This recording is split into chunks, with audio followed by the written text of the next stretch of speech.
চলুন বন্ধুরা, আজ আমি আপনাদের সামনে আলোচনা করছি। এটা হলো এলজি কোম্পানি 21 ইঞ্চি সিআর টিভি, যার মূলত প্রবলেম আপনাদেরকে আমি দেখাচ্ছি। এটা কি বলা হয়? এইটিকে বলা হয় এসটি, অর্থাৎ হাই ভোল্টেজ ট্রান্সফরমার, আর এটিকে বলা হয় এসটি ক্যাপ। তো যার এসটি ক্যাপ দেখতে পাচ্ছেন এখানে যে লিকেজ করে উড়ে গিয়ে আমাদের যে ইয়োক কয়েল আছে, এই কয়েলটার নাম হলো ইয়োক কয়েল। অর্থাৎ এটার মাধ্যমেই আমাদের যে এখান থেকে যে লাইটিংটা সামান্য বিন্দুর মতো হয়ে পড়ে, এই কয়েলের মাধ্যমে কিন্তু সেটাকে পুরো 21 ইঞ্চি সাইজ করে পিকচার দেখানোর জন্য সহযোগিতা করে। তো সেই ইয়োক কয়েলের দেখতে পাচ্ছেন যে এই সাইডটা পুড়ে গিয়েছে, অথবা এই যে ওয়্যারটা ছিল ইয়োক কয়েলের, সেটিও কিন্তু পুড়ে গিয়েছে। দেখতে পাচ্ছেন কীরকম পোড়া পোড়া দাগ হয়েছে। তো আমি আপনাদেরকে আরও জুম করে দেখানোর চেষ্টা করব যে পুরো কয়েলটি দেখতে পাচ্ছেন যে পুড়ে গিয়েছে। তো যাই হোক, যদিও বা কয়েলের বডিটি পুড়েছে, কোনো ধরনের সমস্যা নেই, কেননা আমাদের কয়েলটা ওকে আছে। তো আমি এসটি ক্যাপ নতুন লাগিয়েছি, কিন্তু বন্ধুরা দেখবেন তারপরে কি সমস্যা হয়।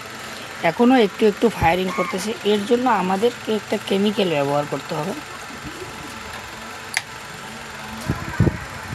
চালু করে দিয়েছি।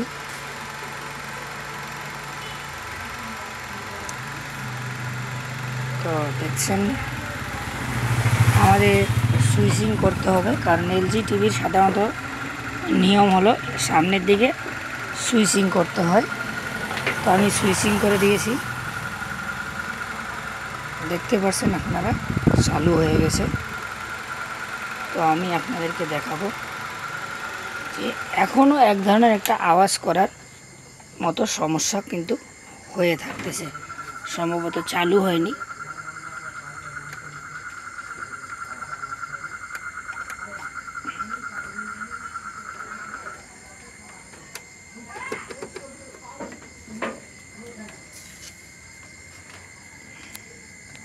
তো দেখতে পাচ্ছেন এখানে আমাদের মেইন সুইচিং হয়নি, সেই কারণে কিন্তু চালু হয়নি। তো দেখতে পাচ্ছেন একটা আওয়াজ করতেছে এবং সামনের দিকে পিকচার এসে বন্ধ হয়ে গিয়েছে।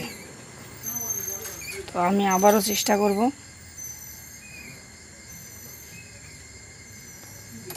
যে আমাদের এসটি অফ হয়ে যাওয়ার কারণটা কি। তো অলরেডি আমাদের লাইট এসে গেছে, আমি আপনাদেরকে দেখানোর চেষ্টা করব। তো লাইট এসে গেছে, কিন্তু এখানে যে ফায়ারিংটা হচ্ছে এর জন্য আমাদেরকে একটা কেমিক্যাল ব্যবহার করতে হবে, সেটা হলো স্পার্ক গার্ড। একটা কেমিক্যাল ব্যবহার করতে হবে। তো এই মুহূর্তে আমাদের সেটা নেই, তো নিয়ে এসে সেটাকে ঠিক করতে হবে, কারণ স্পার্ক গার্ড না দিলে এটা সবসময়